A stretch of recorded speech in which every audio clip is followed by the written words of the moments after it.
Saludos amigos de Gente Global, bienvenidos una vez más y en el día de hoy con un invitado muy especial porque usted ha disfrutado muchos eventos deportivos que él ha estado detrás, Jonathan, y que también, verá, le ha dado el chance a mucha gente de la crónica deportiva que hoy día pues brilla y es referente en la comunicación deportiva. Definitivamente tenemos con nosotros a José Pío Santana, alguien que ha estado involucrado en muchos eventos, como menciona Iván, Centro Básquet, Mundial de Fútbol, transmisiones de béisbol, en fin, de todo, y vamos a enterarnos de todo eso, además de abrirle las puertas a mucha gente que hoy traza su camino de forma muy cómoda y brillando con luz propia en los medios de comunicación. Bienvenido, don José Pío Santana, ¿cómo está usted? Muy bien, gracias, mejor ahora con ustedes. Gracias, Jonathan, gracias, Iván Joel. Para mí es un honor estar con los cibernautas. Gente Global. Mire, me gusta el nombre. Sí, es verdad. Está bonito. Usted sabe que nosotros todos tenemos el sufijo global, béisbol global, básquet global y ahora gente global, un concepto un poco más amplio. Y en ese sentido, usted en su accionar de más de 3 décadas, pues ha podido diversificarse en muchos aspectos. En ese sentido, ¿cómo es el primer contacto de José Pío Santana con los medios de comunicación? Estamos cerca de 40 años, estamos en los 40 años del primer contacto en los medios de comunicación. Tendríamos que remontarnos a 1982. Hasta esta oportunidad estamos hablando de 40 años, en el año 2022. Mis primeros contactos como control de emisora, en esa época la reina del dial era la AM, prácticamente la FM estaba, vamos a decir, alejada, separada, y la AM era el fuerte. Me tocó controlarle a figuras políticas, de farándula, deportivas, y entonces me fui involucrando, ya tenía mi carné de la Comisión de Espectáculos Públicos, que eso era una condición sine qua non en esa oportunidad para poder hablar en un micrófono y saberlo usar, no como la locura que lamentablemente se da hoy en día, el desastre que no hay manera, ya eso nadie lo arregla. Pero nada, esa es la situación. Ya luego me voy involucrando con lo que es la parte del deporte y sus transmisiones. Fui voz comercial, estuve involucrado en programas antes, después de los Juegos, innové con transmisiones en la costa del Pacífico en la oportunidad que aquí apenas se llegaba a conocer los resultados de los Juegos hasta las 10 de la noche. Logré una cadena súper exitosa que yo la llamé la cadena diferente y la gente le puso la cadena que no duerme. Era ¿Quiénes estuvieron ahí? El cintillo de los pobres. Oye, me gusta ese está bien. Pobre, porque en esa oportunidad las cadenas que transmitían o que se conseguía por parábola, porque muchas de esas no había en muchos lugares cable ni nada por el estilo, entonces te iban poniendo los resultados en la parte inferior de la pantalla y tú se lo ibas transmitiendo a las personas. Estamos hablando de una época donde no había los famosos celulares inteligentes, donde no era mano pelada, donde la gente se lanzaba, donde la gente empeñaba el tanque de gas para hacer una jugada y cocinar después. Ay, papá. Pero entonces, en las cadenas de transmisiones, ¿qué figuras estaban ahí? Ahí inició, yo cuando me ideé el asunto, yo tengo que traer 2 locos aquí. Está 2 locos. Y cuando digo locos, en el buen sentido de la palabra. O sea, gente que transmite para gente que no lo permita dormir. Que no permita dormir. Estamos hablando de que la gente, literalmente, a las 9, 10 de la noche estaba buscando ya la vacinilla para ponerla debajo de la cama. No, ¿verdad? Y dormirse, sí, eso era así. ¿La televisión hasta qué hora era? Ya 11, terminaban 11, 12, depende del canal. Entonces, yo junté a Franklin Mirabal, que era mi comentarista, y a Carlos Almanzar, que era mi narrador. Wow. O sea, entendía que esa chispa para esa hora, con una transmisión diferente, como decía su nombre, no era el tradicional 2 bolas, 2 strikes. Por ejemplo, Carlos Almanzar te narraba un FAO que dice, hay una línea de FAO que le lleva los bigotes a Iván Joel, Bueno, que él lo repite todavía, o sea, pero ahí fue que él estrenó eso. Te puedo contar. O sea, yo no lo escuché nunca, pero yo me puedo imaginar con lo que yo he escuchado de Carlos y de Franklin ahora, cómo debía ser esa cadena. Y un Carlos Almanzar. Y había uno en la transmisión que decía, un saludo para mi novia Ramonita. Guau, mi amor.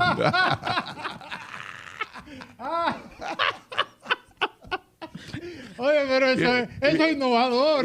Y eso pasaba 30 veces un juego. Para los que se quejan de los saludos ahora. Pío, pero volviendo un poquito al inicio, luego vamos a caer más en el detalle de esa transmisión y esa cadena. Su primer proyecto que usted dice, ok, ya yo tengo lo suficiente para poder emprender un proyecto vinculado a los medios de comunicación. Bueno, vuelvo y te digo, analizando el béisbol fue mi primer proyecto deportivo, programa que se hacía antes del estadio, antes de cada juego en el Estadio Quisqueya. Ese programa ahora en octubre, cuando inicie la temporada de pelota, días más o días menos, estará cumpliendo 36 años que salió al aire. Increíble. Fue el primer proyecto. ¿Y existían otras? Sí, claro. Esa idea No, eso no era innovador, eso era más de lo que se había hecho. De hecho, el programa más emblemático que se hacía en esa oportunidad lo hacía el difunto Billy Berroa y Max Álvarez, frente al estadio, se llamaba. Hay una anécdota muy jocosa de frente al estadio, y es que el caballero, que era un hombre muy pensante, un hombre muy preparado, muy culto, pero el señor ese día grabó el programa. Ajá. Entonces, cielo estrellado aquí en el Estadio Quisqueya, todas las condiciones dadas para un extraordinario juego de pelota. Imagínese usted, no había el canal del tiempo, no había como tú saber si iba a llover o no iba a llover. Todo estaba en la naturaleza virgen, ¿verdad? Sí. A merced de lo que... Pero el señor tenía una super audiencia en una emisora que se llamaba de AM Radio Continental. Entonces la gente esperaba que el ya desaparecido Max Álvarez diera el background, el intro para arrancar para el estadio. Era una época donde tú te ponías en el estadio en 5 o 10 minutos. Claro. Porque no habían los tapones de ahora. Hermano, el programa fue grabado y entonces estaba cayendo aquel aguacero. Ay. Esas son de las anécdotas que se cuentan. Bastante, todavía los más longevos en la profesión le provoca risa el tema. Esto fue el primer proyecto. Al inicio, cuando introducíamos a nuestro invitado, para los amigos que están con nosotros, decíamos que Pío Santana ha estado detrás de muchos proyectos que usted ha disfrutado. Ya a nivel de comercialización, metiéndonos en ese mundo, Pío, ¿cuál fue entonces el primer proyecto que Pío dijo, me voy a meter aquí? Porque creo que puedo hacerlo y creo que este evento ya me puede comenzar a facturar. Sí, mira, voy a hacer una especie de radiografía de lo que ha sido Pío Deportes y la comercialización. Luego de analizando el béisbol 2 años después, o 2 temporadas después, apareció La Última Jugada, que tampoco era innovador, pero sí llegó a tener una extraordinaria audiencia. Porque nosotros nos metíamos en los camerinos, lo hacíamos en los camerinos, entrevistando los peloteros, los dirigentes y todo el inside. Eso era posterior a los partidos. Posterior al juego. También tuvo una audiencia, de hecho, el que iba al estadio regularmente se iba con el radio puesto, perdiera o ganara, para escuchar La Última Jugada. Yo me imagino esos shows con todos esos peloteros ahí. Sí. No, y algunos señores bien dotados. Cruzándole a uno cerca. Uno, cuidado. Espérate, no te me pegues mucho. Con unos ejemplares. Porque esos caballeros, Sí. ellos son exhibicionistas. Claro, claro. Y No usan toalla. ellos no usan, ellos se van para ellos están en su local, se quitan su asunto y arrancan con su toalla para la ducha, ya usted sabe. La toalla en el hombro. Muchas anécdotas de eso. Lo mismo hicimos prebásquet en el Palacio de los Deportes y después del canasto y canasto final en el Palacio de los Deportes con el mismo formato, antes en el tabloncillo, después en los camerinos. También hay un señor ahí que vive en Brasil, una de las grandes estrellas del baloncesto criollo que tú no te le podías acercar. Ay, cuidado. Él que intimidaba en el palacio con el uniforme de los Minas. Y el papá de un NBA por igual. Ay. Y parece que el hijo lo copió. Y nada, por ahí vamos con esos programas. Vinieron las transmisiones de la época de oro del baloncesto del Distrito Nacional, donde gracias a Dios a mí me tocó ser una de las voces comerciales. Cuando habían 6 equipos, 6 transmisiones, yo llegué a tener 4 o 5 transmisiones. En ese momento cada equipo tenía... Ya yo me había involucrado por la necesidad en el tema de las ventas. Cuando digo la necesidad de rendir los cheles, ¿verdad? El pluripicoteo. El pluripicoteo, yo tenía marcas que a través de mí llegaban a cada uno de los equipos de baloncesto, igual que a los equipos de béisbol, todavía sigue siendo así en los equipos del béisbol de invierno. Vienen compras de derechos a FIBA América, para Centro Básquet, para lo que eran los preolímpicos, los premundiales. Recuerden que que hasta hace poco el único mundial que participó República Dominicana fue en 1978 en el de Manila, que era una clasificación directa de un centro básquet directa, no como ahora todo el proceso que conlleva eso. Y las transmisiones del béisbol de las grandes ligas, ya le he hablado de la cadena que no duerme, la cadena diferente, que empezaba a 10 de la noche hasta 1, 2, 3, recuerdo también eso era un tema, conseguir donde tú transmitir. Nosotros éramos unos nómadas. Probablemente hoy transmitíamos este estudio, pero mañana no teníamos donde transmitir. Y teníamos que depender de que alguien nos permitiera estar dentro de su local ya cerrado para poder ubicar el famoso plato, la parabólica grandota, para conseguir la señal por ahí. Era toda una maniobra en ese momento. Toda una maniobra. Teléfono. Y nosotros llegamos a transmitir desnudo sin camisa. Por el calor. Por el calor, en unos pasillos por la 30 de marzo, sin aire ni nada. Eso se recuerda muy bien Carlos Almanzar, el mismo Franklin. Luego, bueno, los primeros 3 en la cadena que no duerme, la cadena diferente, inició Carlos Almanzar narrando, Franklin comentando, y Santos Peralta, que es la voz comercial, ahora el Licey, se estrenó como voz comercial también con nosotros. Se incorporó días después Alfonso Muñoz Cordero. Ponchi. Era como una especie de backup, porque nosotros transmitíamos a todo esto, era todos los días. O sea, a la diferencia de que eso fue un estilo que yo impuse como innovación. Regularmente los programas hoy son todavía de lunes a viernes o fin de semana. Nosotros cubríamos todos los días. Ahí, poco tiempo después, llegó ya el cansancio. Los meses de julio, agosto, todos los brillos en abril, en mayo, en junio. Y se empezaba la famosa faltadera o la llegadera tarde. Entonces había un muchachito de Herrera que se ponía detrás de nosotros. Y él aprendió mirando cómo se buscaba la parábola por Morelos, unos canales unos satélites mexicanos, y por ahí era que se encontraban mucho los juegos de los Dodgers, los juegos de los Padres, Oakland, Seattle, Anaheim, que era Angelino de California en esa oportunidad, eran los equipos de la costa del Pacífico.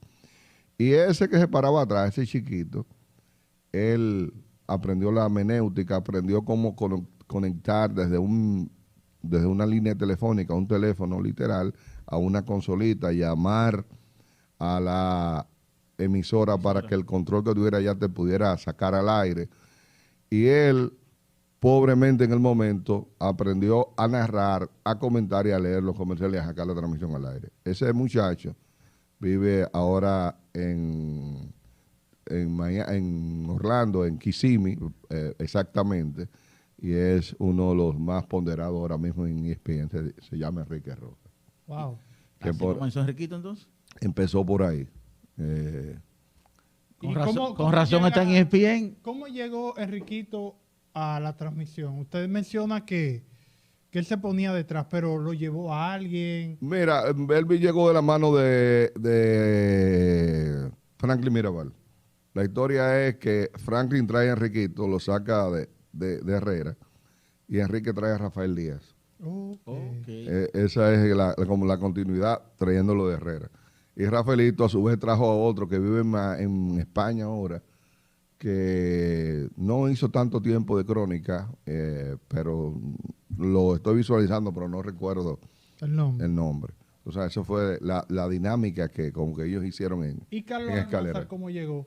No, Carlos, bueno, la historia mía, yo era empleado de Reintel, terminé de criarme ahí en el Ensanche de la Paz, en la feria, y en mis pininos, siendo estudiante de locución, yo llegaba ahí a Reintel, que queda en la feria todavía, frente a la Lotería Nacional, y ahí yo entraba a una cabinita de radio, de H&N Radio, 1220 AM, me ponía detrás, y ahí vino el tema de que me fueron dando chance, siéntate ahí, no abre el micrófono, no hable.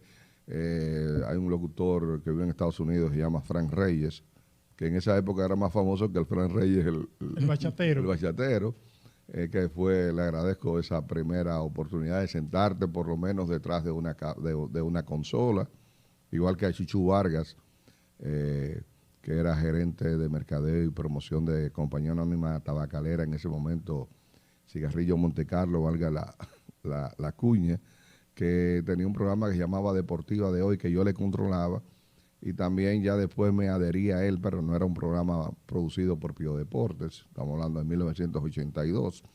Y yo conozco a Carlos Almanzar en Reintel. Carlos Almanzar colaboraba y trabajaba ahí en Reintel con un periodista deportivo de mucha calidad, murió joven, Johnny Méndez Gómez. Entonces ya yo conocía de Carlos ahí, conocí a Franklin más o menos por la misma vía, y por eso se me ocurrió que juntarlo a ellos. Oye, podían machar. La gente no hay forma que se duerma. Eso fue una bomba molotov. Pero yo tengo entendido que usted tuvo que ver con, y esto volviendo un poquito atrás, ahora que usted menciona lo de Reintel y eso, usted tuvo que ver con el show de la noche. Claro. Hay cosas que yo he hecho que eso era un toque de queda. En estos días. Eso fue revolucionario. En estos días, Fran Camilo me entrevistaba en la mañana y yo me hizo una anécdota de una maestría de ceremonia que yo estaba haciendo. Y yo la verdad dije, cada vez que voy a una entrevista o en la calle, alguien me recuerda algo que yo de verdad como que no está en mi disco duro. El tiempo va pasando. Son muchas cosas y son 40 años. Y yo he hecho, porque yo hice muchas maestrías de ceremonia también.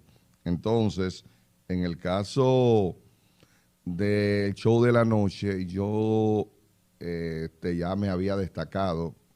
Es un tema de que si tú te vas a las necesidades y lo para atrás, entonces, Ilvana, ¿por qué tú llegas a cada cosa? O sea, claro. Dios te va poniendo cosas ahí y como apretándote, pero no ahorcándote. O sea, mira la vara de pecar, empieza a pecar. Dale para allá. No te voy a dar el pecado. Y entonces yo me introduje temprano en el mundo de las ventas, aprendí que si yo sabía o podía vender para otro, yo podía vender para mí. Yo inicié vendiendo a pie, publicidad, luego en una pasolita, los más contemporáneos míos las recuerdan muy bien.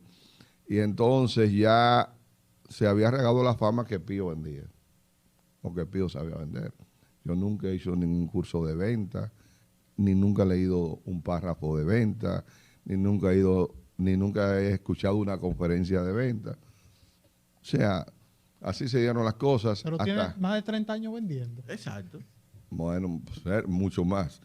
Y hasta que me llaman para ser gerente de venta del show de la noche. ¿Quién me llamó? La verdad que no recuerdo.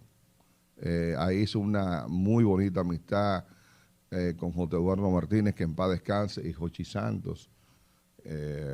Jochi todavía me trata con mucha deferencia.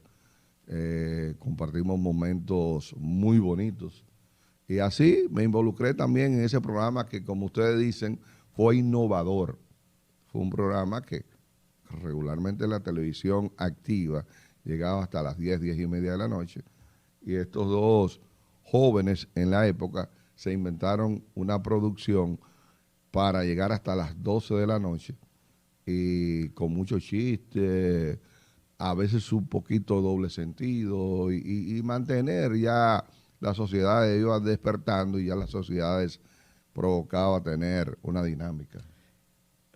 Era difícil conseguir los derechos de un evento en sus inicios.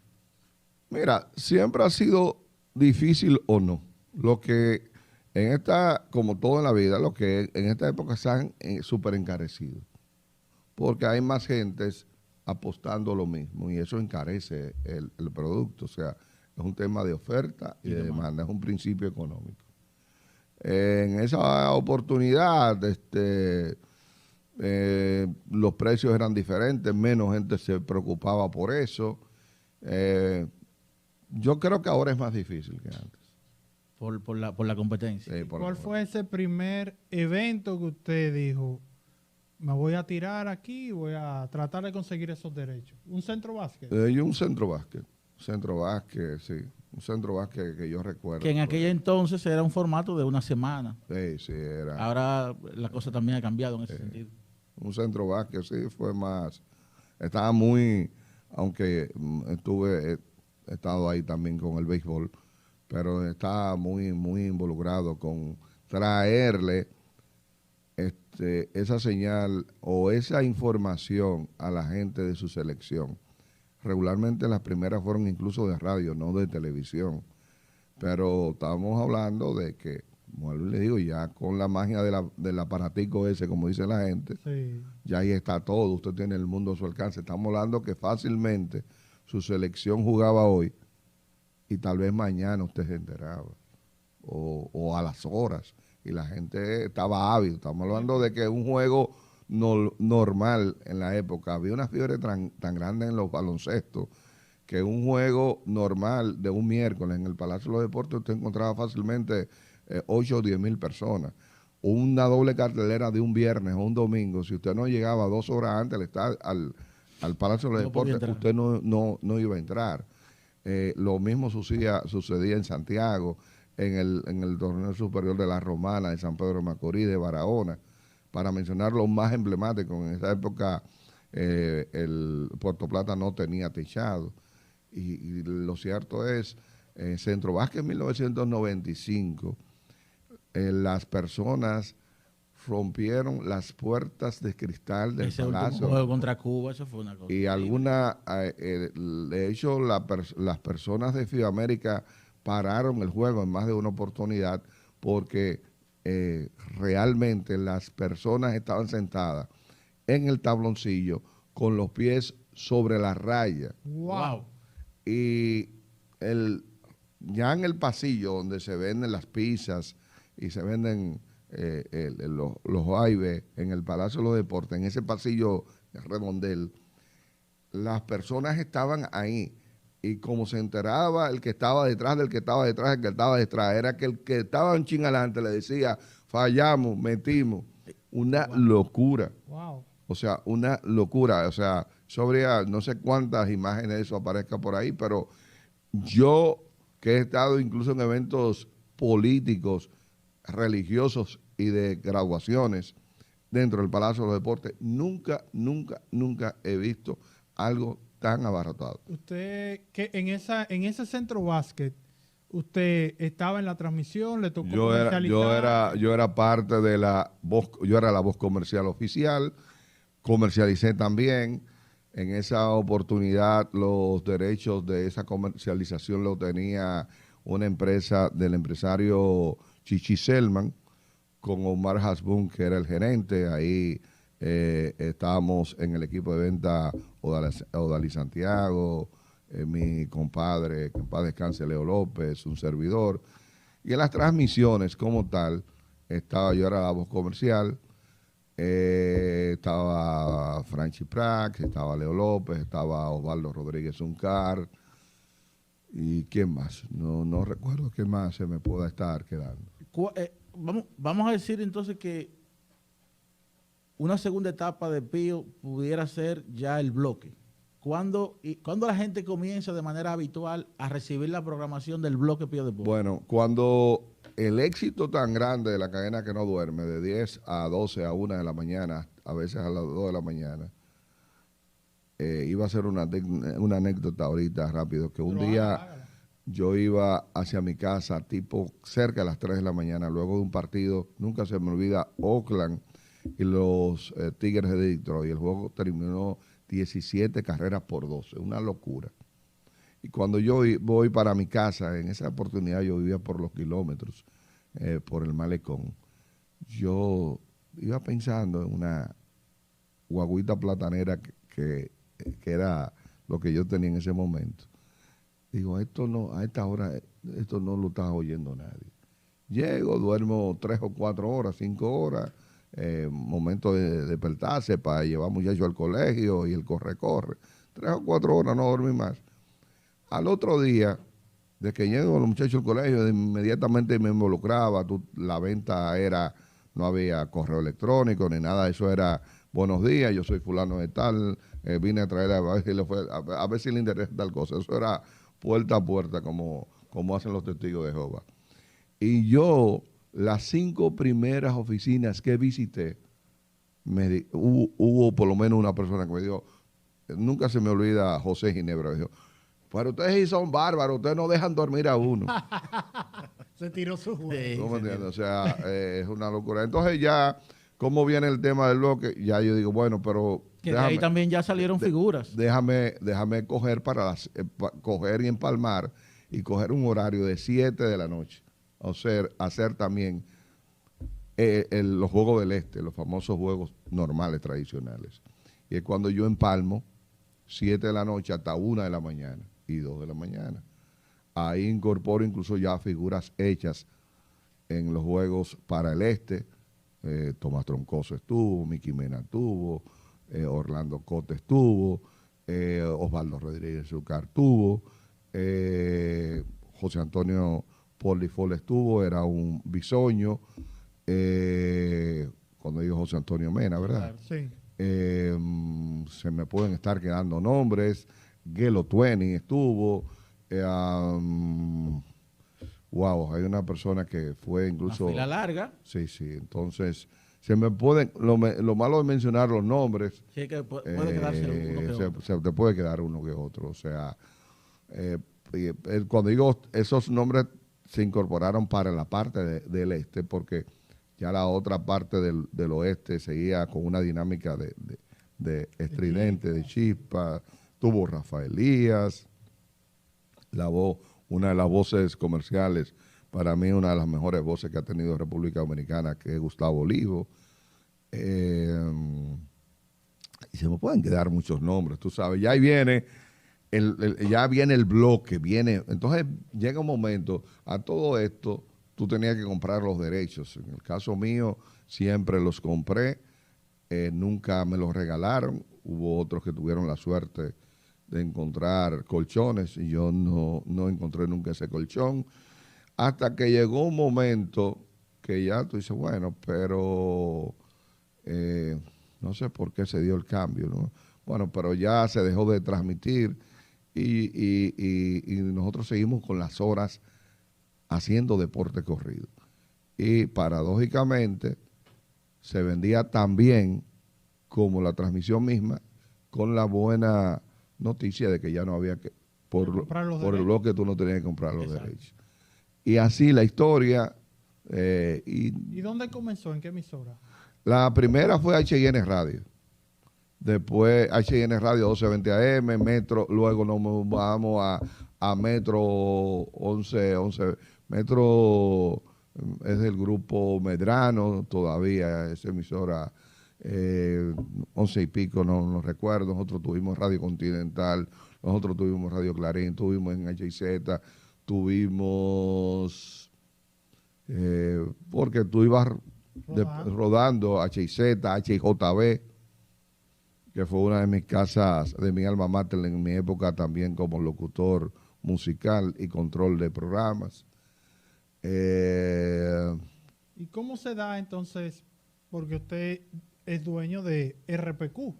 Bueno, RPQ, bueno, ¿Cómo llega a ese movimiento, que un movimiento estratégico, pero un movimiento también arriesgado en términos económicos, sí, me imagino, porque ya, está adquiriendo una emisora? Ya ahí se presenta la oportunidad de comprar una emisora que no estaba en el aire. El reto era mayor. O sea, que lo único que tenía era un papel, una matrícula o una licencia que decía que esto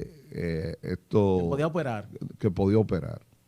Entonces, a todo esto hay que buscar terreno para montar una antena fuera de la ciudad, hay que tener una cabina, etcétera. Entonces eso sucedió el año 2000, estamos hablando de 22 años. En el 2000, en 1999 se empieza la oportunidad. ¿Cuánto pide el propietario por la licencia, por los derechos, para venderla? Ok, se hace el lío. Ya yo tenía en esa oportunidad una jipeta, la vendo, una Prado, recuerdo de la época. Tenía un par de pesos en el banco, lo busco, cojo otro dinero prestado y mezclo. Luego en el área que yo estaba, en Plaza Lincoln, en la Lincoln, frente al Supermercado Nacional, sí. Ahí en un espacio pequeño preparo una cabinita. Héctor José Torres, La Fuerza, mi compadre, me ayudó, siempre estaré altamente agradecido con todo lo que me asesoró. Vamos a comprar esto, vamos a comprar aquello, hay que comprar un transmisor, hay que comprar, por suerte en ese momento, todo lo que eran los componentes electrónicos para emisoras y televisoras estaban exonerados. O sea, eso nos ahorró unos pesos en el momento. Luego en el gobierno de Hipólito Mejía le pusieron impuesto a eso, que entiendo que nunca debieron ponerle impuestos, pero anyway, eso es otra historia. Igual que como que debería haber una gran exención y una gran facilidad, ya digo yo esto al margen, para los equipos de seguridad, cámaras de seguridad y cosas por el estilo, para que en el sitio más humilde aparezca por lo menos una facilidad, pero nada, ya eso es otra cosa. Entonces, año 2000, ya yo mirando esa fecha, Pío, me llegan entonces figuras no hechas que se hacen en el bloque. Bueno, por ejemplo, ¿cómo llega Orlandito? Llega Orlando. Yo siempre he tenido el famoso, como dicen, como las famosas ligas menores. El que llega, si Jonathan quiere entrar, entra como colaborador, sin salario, hace una especie de pasantía y ahí tú vas filtrando el sedazo. Y entre ese filtro está Orlandito, igual que José Luis Mendoza, que así iniciaron en ambos casos. Y decir los nombres es el tema de que se te van a olvidar. Sí. Se te van a olvidar. Este muchacho que ahora es Luna, el que está con Alex Luna, que está con el Licey, Manuel Acevedo, mira, Carlos Núñez, Tomás Julián Cabrera, Edwin Cohen. Edwin es un portento de la comunicación, Muchos no lo recuerdan porque Está en Puerto Rico. ahora vive en Texas. Bueno, en Texas vive. Muy creativo en el caso de Edwin. Y ya llegué a RPQ, ya tú vives en casa alquilada muchos años, pero hiciste el lío para meterte en una asociación de ahorros y préstamos y meterte en algo tuyo. Claro. ¿Tú me entiendes? Ya ahí te quitas lo que pagabas mensualmente de renta, lo pagas ya en préstamo, pero estás pagando lo tuyo. Y ya RPQ arranca con tremendo éxito. Ya yo en RPQ puedo hacer y vender espacios, arrendar espacios. Ya ahí yo puedo hacer y deshacer, ya yo puedo estar no de 10, de 7 de la noche, yo puedo estar de las 6 de la tarde. El bloque llegó en una época que era que empezaba a las 5 de la tarde y eran las 2 de la mañana y teníamos deporte. Wow. Sí, porque ¿qué hacíamos? Bueno, ya analizando el béisbol, tú lo metías en vez de media hora, 45 minutos, tú lo agarrabas y lo metías hasta de 1 hora. Estaba la última jugada, tú volvías al estadio, venías del estadio, iba al Palacio de los Deportes. Cuando digo iba y venía a nivel de las transmisiones, Claro. o sea. Y así las cosas, o sea, gracias a Dios hemos caminado, Y de esas figuras que han salido, esta es una pregunta tal vez difícil y hasta comprometedora, pero de esas figuras que han salido, cuando usted lo ve ahora en otro ambiente, usted dice, ese éxito que está teniendo fulano de tal, yo me siento muy satisfecho con lo que él ha logrado. Mira, yo entiendo que quizás un autodidacta no dé los créditos, pero al final el talento se impone. El talento se impone sin Pío Santana o con Pío Santana. O sea, si no le hubiese tocado, por ejemplo, cuando tú dices Jansen Pujol, que pasó por Pío Deportes, una figura. O sea, es una persona que tiene ya una bien ganada reputación en el mercado deportivo nacional y parte internacional. Claro. Ya yo le hace mucho rato a Enrique Rojas, que a pesar de que cuando inició conmigo tenía muchas deficiencias, yo siempre dije, mira, ese muchachito va a ir lejos. Lo pensaba, va a ir lejos, lejos, lejos. Porque lo mejor del ser humano es cuando siempre está dispuesto. Yo no creo en el empleado que a las 12 del día tiene una cuchara en la mano. Ni creo en el empleado que a las 5 o 6 de la tarde tiene su cartera y recogió su escritorio para irse. Yo no creo en eso. Ese simplemente será eso en la vida, un empleado, y será para mí un fracasado. El que siempre dice dónde hay que agarrar para cargar. El que siempre está dispuesto. ¿Me entiendes? Y yo creo en eso. Por eso Enrique Rojas ha llegado donde ha llegado. Porque siempre, ya le hice la anécdota de cómo él se paraba detrás a mirar cómo se conectaba. Y con deficiencias en su momento, hacía todo. En lo que el hacha iba y venía, y aparecían los otros, y su constancia. Nosotros hacíamos un programa en una época que aquí no había gasolina, que no había luz, que no había la famosa guerra del Golfo. ¿O sí? ¿Había que hacer fila? Una locura. Ustedes no se imaginan lo que era aquello. Lo que está viendo Haití ahora, pero claro, no había el tema, nivel de violencia. no había la violencia, pero la escasez. Miren, hermano, nosotros hacíamos un programa en la última jugada en el Palco de prensa. palco de prensa. Literalmente, la escasez de energía era tan grande que cuando el gobierno apoyó para que se jugara pelota, pero la orden era que desde que se acabara el juego, había que apagar las luces. Y el fly en el aire, y no bien caía en el guante, se apagaban las luces. No había tanta ñoñería con los peloteros, que si los clujados, que si Grandes Ligas, que si la luz. Bueno, y eso es otra cosa. Bueno, cada quien se arropaba hasta donde su sábana no lo alcance. Nosotros hacíamos ese programa. estamos hablando de 11 de la noche, 12 de la noche, y yo mandaba, Américo Celado pasó por nosotros. Voy a hacer una anécdota de la única vez que se ha hecho un cambio de 2 cronistas deportivos. ¿Un cambio? Un cambio, yo te voy a hacer. Bueno, yo mandaba a Enrique Rojas con una grabadora y Enrique Rojas iba al Clubhouse, no sabía inglés y te traía entrevistas en inglés y en español. Oye, pero yo no sé si a ustedes le ha tocado subir y bajar las escaleras Es duro. del 7º cielo del Estadio Quisqueya. Yo no sé si a usted le ha tocado, pero a un atleta de alto rendimiento, de esos que hacen 10,000 diabluras, se sofocan subiendo, bajando. Sí, pero los escalones son como más altos, es difícil. Eso son como 15 O sea, pisos. Esos son como 15 pisos de hoy en día. Yo lo comparo como cuando la escalera eléctrica de los centros comerciales está dañada, que los escalones son más difíciles. Sí.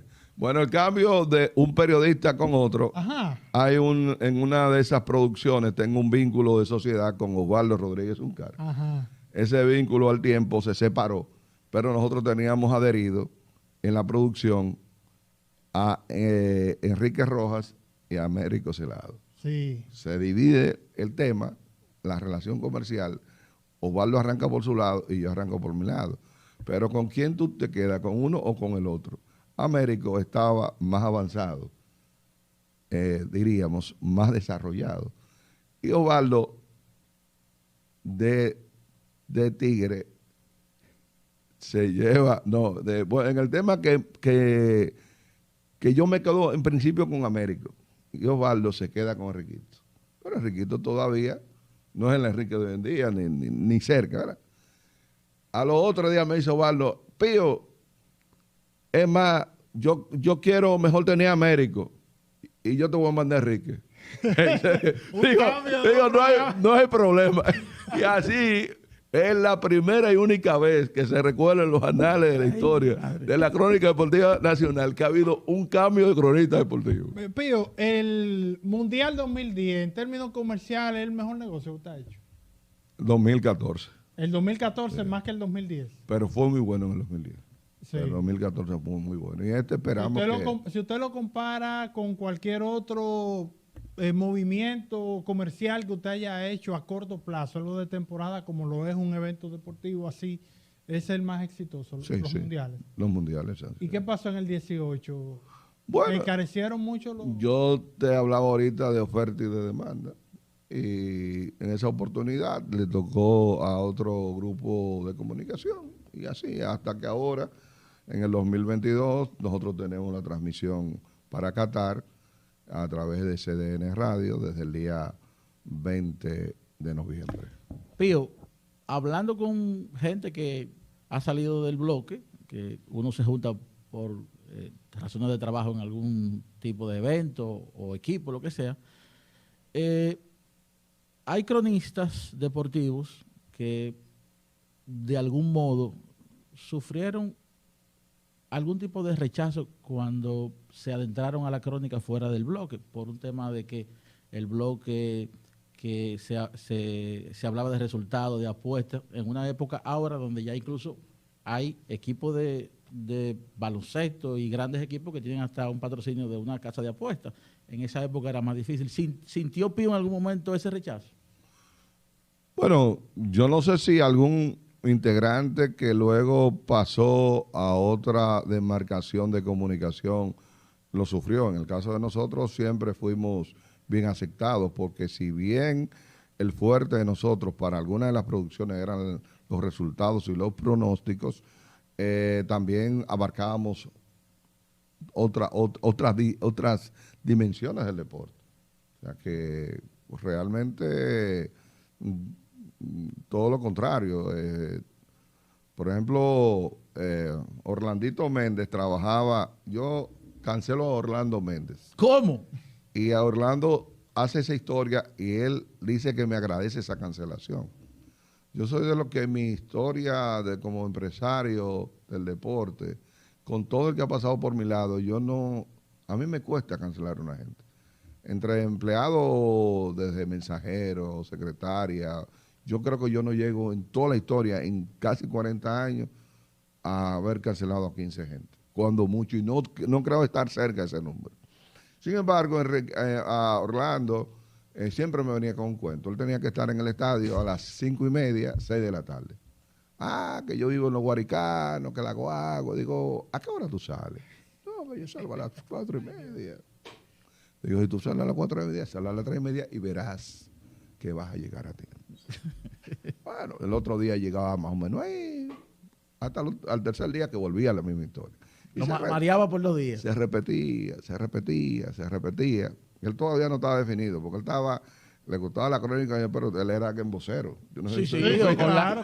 Ahí anda un video. Orlando fue aspirante de museo.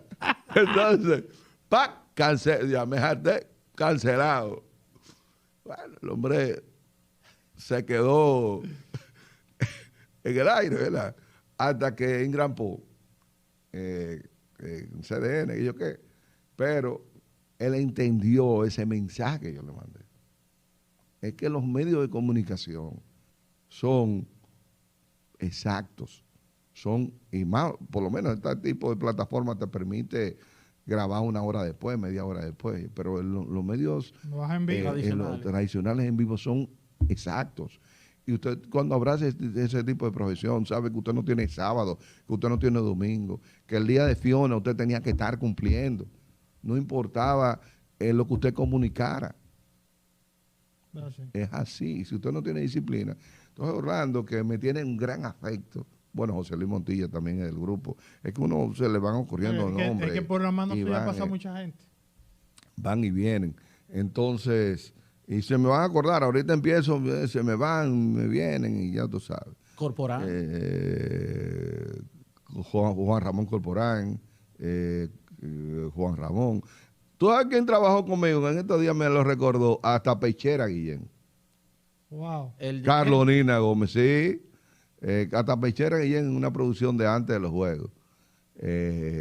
Tuvo una sociedad en un momento con programas antes y después del baloncesto, con una de las personas más preparadas que tiene República Dominicana, que es Leandro de la Cruz. Tipo muy pensante. Y historias que van y que vienen. La verdad que estos tipos de bromas son buenos porque hacen que uno ejercite la mente. Mire, finalmente, Pío, usted ha sido presidente de la ACD. ¿Nos puede describir su paso por la institución de la Asociación de Cronistas Deportivos de Santo Domingo? Mira, brevemente, yo solo hice 2 años en la ACD. Y cuando me dijeron, Pío, digo, no, es que yo tengo muchas obligaciones. Ahora, cuando yo abrazo algo, lo abrazo de verdad. Yo no hablo por otros, porque creo que muchos en su momento han hecho cosas y han aportado lo suyo. Pero nosotros tuvimos grandes premiaciones, grandes producciones en hoteles. Nosotros en el momento, si yo te digo que el nombre de la Asociación de Cronistas Deportivos, no culpo a nadie, no estaba registrado en ONAPI. Y esos son descubrimientos. Si te digo que los terrenos de la ACD en Jainamosa, nosotros los pusimos literalmente en orden, porque no estaban en orden. También provocamos preparaciones, entrenamientos y cosas, tú sabes, dentro del marco de lo posible. De lo posible, claro. Dentro del marco de lo posible. Ahora, como tú decías en el intro, soy miembro de los 13 miembros del Comité Permanente del Pabellón de la Fama, que tiene la potestad de inmortalizar la nueva clase cada año. Ahí trabajamos de una manera muy cristalina, más de lo que la gente se imagina. A veces, Paco, uno no puede estar en cada caso respondiendo cosas, pero lo más fácil es criticar y no hacer. Nosotros nos apegamos mucho por unos métodos a la superioridad, el grado sumo, La excelencia. a la excelencia, esa es la palabra, la estaba buscando. y nada, por ahí vamos. O sea, son 13 miembros que reitero, gente que tiene una carrera profesional con mucho brillo, sin talladuras morales, gente que hace muchos años peinan canas, damas con mucha prestancia como es Magnolia Concepción y Niulka Herrera. Son dos de los 13 miembros que componemos. Hay ingenieros, son médicos, juez, hay un juez de la Suprema Corte de Justicia.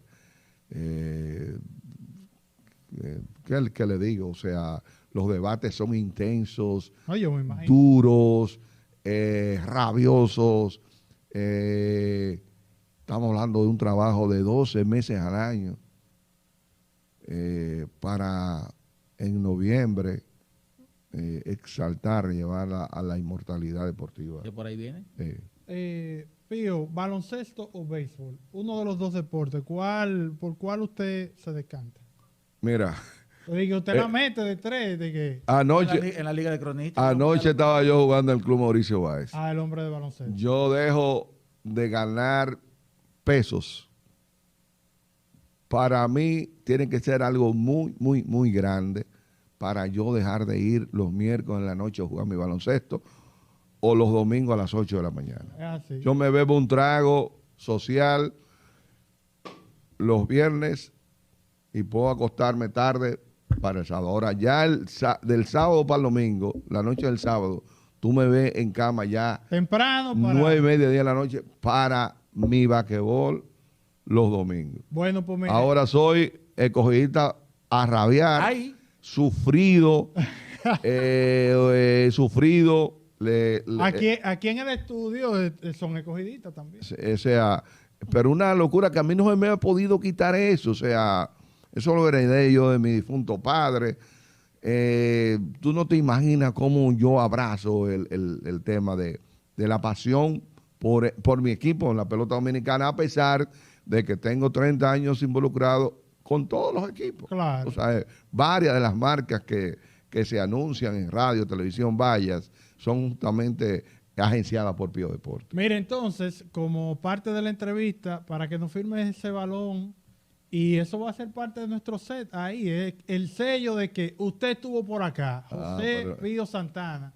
Para mí es un privilegio, de verdad, de que Iván me llamó ayer. Yo siempre uno tiene cosas, bueno, no se nota mucho, pero ahí está. Deja ponerle Pío Santana para que entonces, por lo menos en el tiempo, yo creo que el creyón va a haber que renovarlo. Sí, pero por lo menos ahí queda de en el verdad tiempo. que esta entrega de gente global, sin desperdicio, porque hay muchas anécdotas de alguien que tiene, como nos ha contado, tanto tiempo involucrado con el mundo del deporte en la República Dominicana, a través de los medios de comunicación, también a través de la Asociación de Cronistas Deportivos, con el Pabellón de la Fama, en fin, en todo lo que yo diría que tocando prácticamente todas las bases, don José Pío Santana. Así que le agradecemos el hecho de que usted haya aceptado nuestra pero invitación. una pregunta, ¿la mete todavía?